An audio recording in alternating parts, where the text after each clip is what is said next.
Hello, I am the Bristly Bear, and today I am sitting in front of my games so that I can talk about books. I know that doesn't make much sense, but the books I have to talk about today are kind of a crossover between novels and games. These are books that are very much fantasy. In fact, you will find elves and dwarves and magic. However, in these books, those elves are very likely vampires. That dwarf has very likely just been the victim of a serial killer, and the magic has been twisted in ways that you can't even imagine. So I, of course, am talking about a set of fantasy horror books called The Covenant of Ravenloft. And I am willing to bet that you've not even heard of these books, much less actually read them. So get prepared and I will explain. Now, the Ravenloft Covenant books are a series of 21 books, I believe. Now, what I mean by that is that over time, some of the books have been reissued under new names. Sometimes a short story will be written and be attributed to the book series, or sometimes things that are not strictly novels are also attributed to the book series, so it can be a little bit hard to tell for sure, but I know that there are 21 books in the basic set of the series. So now these books are written by various authors, some of them whose names you might be familiar with, such as Christie Golden, who is known for writing many Star Trek books, as well as books, adaptations of the World of Warcraft, and even Laurel K. Hamilton, who is very well known for her Anita Blake mystery books. Now, these books are connected more in theme than in character, and they can be considered standalone novels. However, they do have a series of characters that can pass through each of them occasionally. Now, before I can talk about these books, I need to explain what Ravenloft is. Ravenloft is a campaign setting that was created for Advanced Dungeons & Dragons by Tracy and Laura Hickman, names that you might know from their Dragonlance books or their Bronze Canticle series. A setting is the world or universe in which the characters that you create to play in the game will exist. Now, in Ravenloft, they came up with something that was innovative and absolutely brilliant. Ravenloft is a set of islands, one mainland with lots of various states or countries within it, and also a series of actual free-floating islands.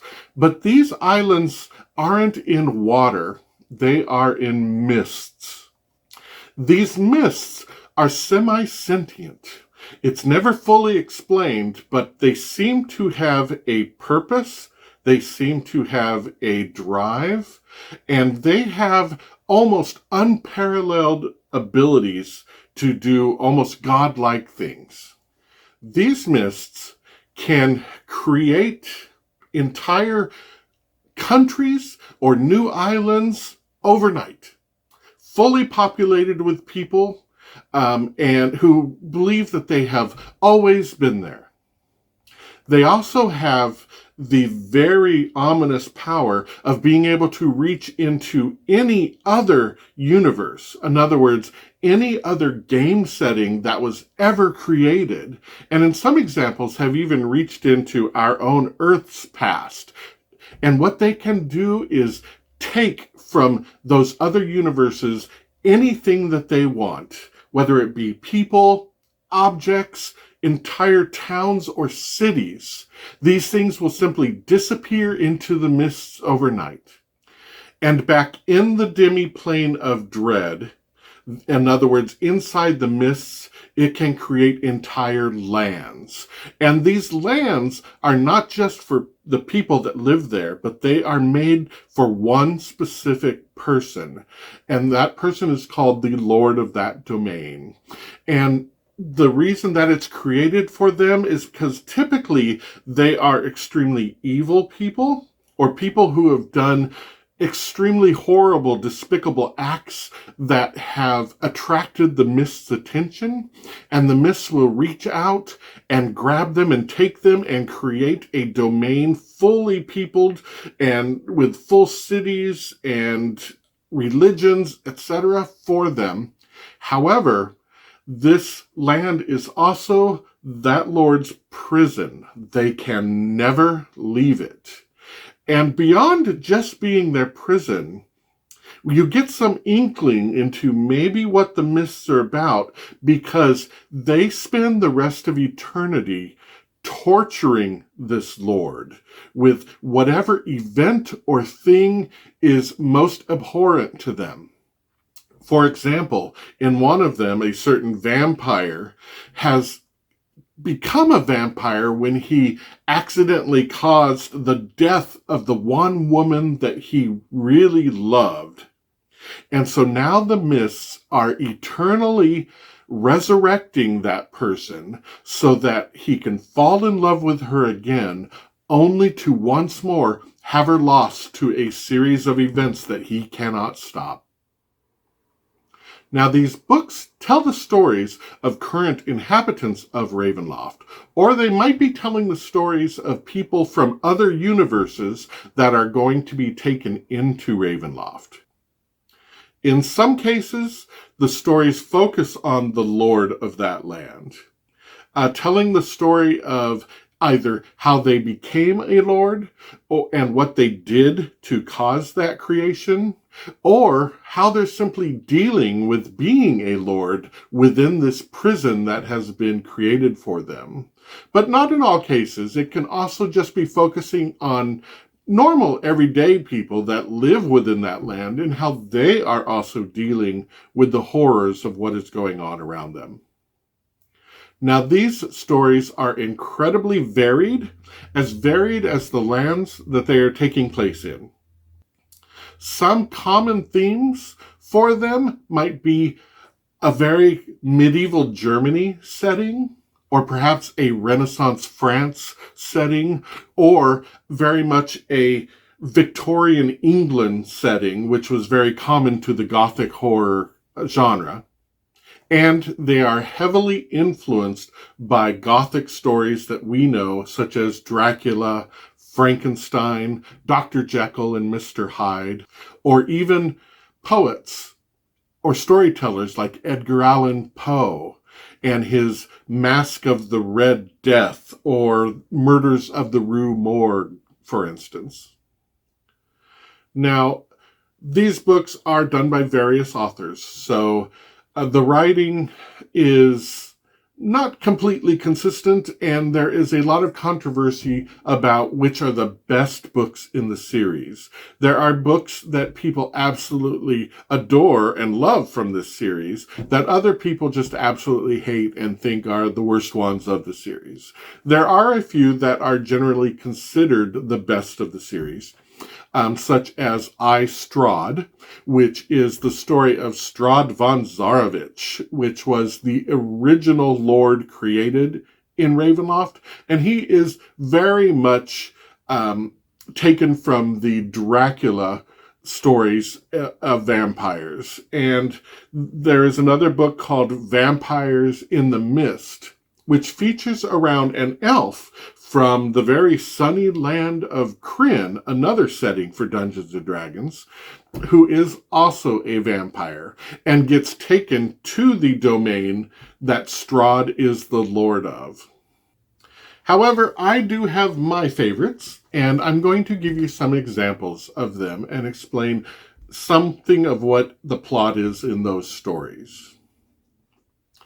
The first book is called Carnival of Fear, and it features a carnival outside a city called Lamarai and becomes a very harrowing murder mystery story, as one of the performers in the carnival have been found murdered And yet the local gendarme won't investigate and want to call it just an accident because it was only done to one of the freaks.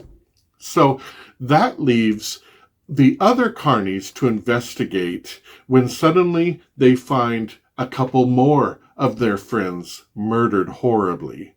And as more murders continue to happen, they rush harder and harder and also come into contention with the local gendarme to solve who exactly is causing their friends to die. And what they do find out is something that they could have never expected. Another one that I've really enjoyed is the Tapestry of Dark Souls. Now, this book centers around an evil tapestry with the power to suck people's souls into it and trap them there. This tapestry has been given over to an order of monks so that they can watch over it and keep it hidden and safe from the world. However, a traveling couple that stay with the monks in the monastery end up stealing the tapestry and taking it with them out of greed. And the tapestry takes advantage of this and begins manipulating this couple into doing the evil acts and giving it people which it can feed upon. And another is Scholar of Decay, which features a man who is searching for a book and travels to a domain called Rishamalot, which is ruled over by a couple of women who are actually were-rats. Not werewolves, but were-rats. And this town is infested with such creatures. And as this man searches for this book with his younger brother, he begins to get caught up in the schemes and plottings of these two women and pulled into their decadent lifestyle, as Richelieu is typically just a very Renaissance France version of party all night. And another, and probably my favorite, is Heart of Midnight, which features a young man named Casimir, who lives in a town called Harmonia. And this town of Harmonia celebrates music in all of its various forms. Now, Casimir is currently living in a poorhouse after the brutal murder of his mother by a person who is, he believes, his father. And this man, his father, is very high up in the ranks of the people in Harmonia.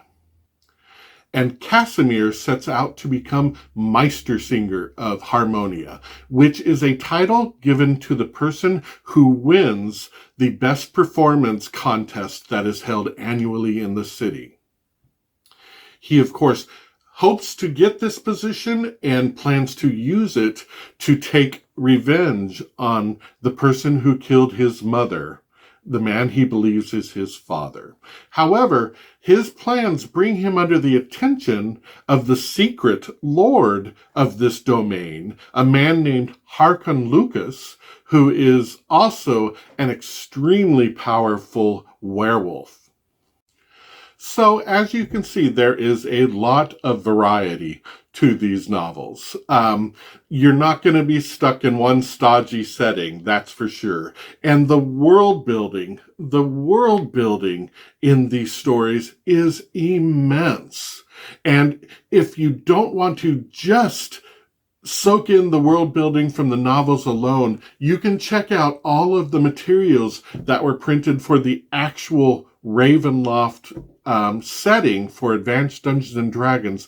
There are entire tomes of information about this land, showing all of its maps, showing individual towns, and even maps of individual buildings, explaining what's in each of the rooms, for instance, and also showing you the statistics and background stories about many of the characters that you might encounter within any of these lands. So there is a lot lot of information to be garnered about Ravenloft and its environs if you're interested in delving into it even further. So I hope that this sounded kind of interesting to you. I hope that I presented something to you that sounds intriguing enough for you to at least pick up one of the books and give it a try and see if you want to delve further into this land of gothic horror called the Ravenloft Covenant. All right, I thank you so much for listening. I hope that I've presented some intriguing ideas for you and maybe some books that you want to give a try. As always, if you could like and subscribe, I would appreciate it. I'm trying to grow my channel, which is still in its infant stage. So I appreciate you stopping by, and I hope you have a very good day.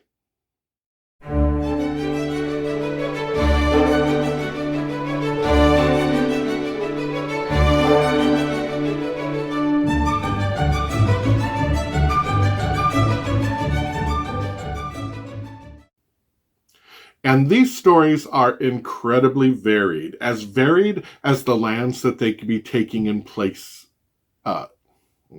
Find out more about some of my content as I present it, and I will be presenting other things. Ooh, let's try that again. These books are written by various authors, some of them that have gone on to make quite a bit of